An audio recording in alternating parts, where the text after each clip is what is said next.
ધોરાજીમાં પવિત્ર જન્માષ્ટમી પર્વને લઈ તડામાર તૈયારીઓ ચાલી રહી છે। નગરમાં પરંપરાગત ભવ્ય લોકમેળાના આયોજન માટે જન્માષ્ટમી ગ્રાઉન્ડ ખાતે ચકડોળ રાઇડ્સ તેમજ ખાણી પીણી અને રમકડાના સ્ટોલ ઊભા કરવાની કામગીરી પૂરા જોશમાં હાથ ધરવામાં આવી છે। સમગ્ર સૌરાષ્ટ્ર ગુજરાતમાં આગામી તારીખ 4 સપ્ટેમ્બરના રોજ જન્માષ્ટમી પર્વની ભારે ઉત્સાહ સાથે ઉજવણી કરવામાં આવશે। આ પ્રસંગે વિવિધ સ્થળોએ ભવ્ય શોભાયાત્રાઓ અને લોકમેળાનું આયોજન થયું હોય છે। ધોરાજીમાં પણ હિન્દુ સંગઠન, વહીવટીતંત્ર અને ધર્મપ્રેમી જનતાના સહયોગથી જન્માષ્ટમીની ભવ્ય ઉજવણી માટે આયોજન કરવામાં આવ્યું। નગરમાં શોભાયાત્રા ઉપરાંત જન્માષ્ટમી ગ્રાઉન્ડ ખાતે પરંપરાગત ભવ્ય લોકમેળો યોજાશે, જે માટે વહીવટીતંત્ર દ્વારા જરૂરી મંજૂરી આપવામાં આવી।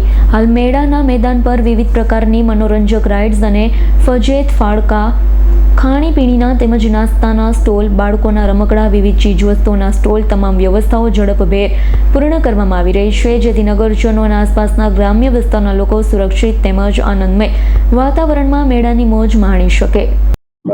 મારું નામ અરવિંદભાઈ પરબતભાઈ બગડા, જન્માષ્ટમી લોકમેળાનો આયોજક છું અને જન્માષ્ટમી જે વર્ષોથી ધોરાજીમાં પરંપરાગત રીતે લોકમેળો ભરાય છે, આ વખતે સરકારશ્રી પાસે અમે મેળો લીધો છે અને અત્યારે બધી રાઈડો તૈયાર થઈ, રાઈડો ઊભી થઈ ગઈ છે અને મંજૂરીની પ્રક્રિયા ચાલુ છે અને મેળામાં ઇમિટેશનના સ્ટોલ, રમકડાના સ્ટોલ, ખાણીપીણીના સ્ટોલ તેમજ 7 થી 8 મોટી રાઈડો લગાવી, જેમાં ફજર છે મોટું 26 સીટનું, નાવડું છે, બ્રેક ડાન્સ 2 લગાડ્યા છે, ક્રોસ વ્હીલ, એરોપ્લેન, બાળકોની મનોરંજનની નાની મોટી આઈટમો લગાવેલી છે અને એની પૂર્વ તૈયારી અત્યારે ચાલી રહી છે।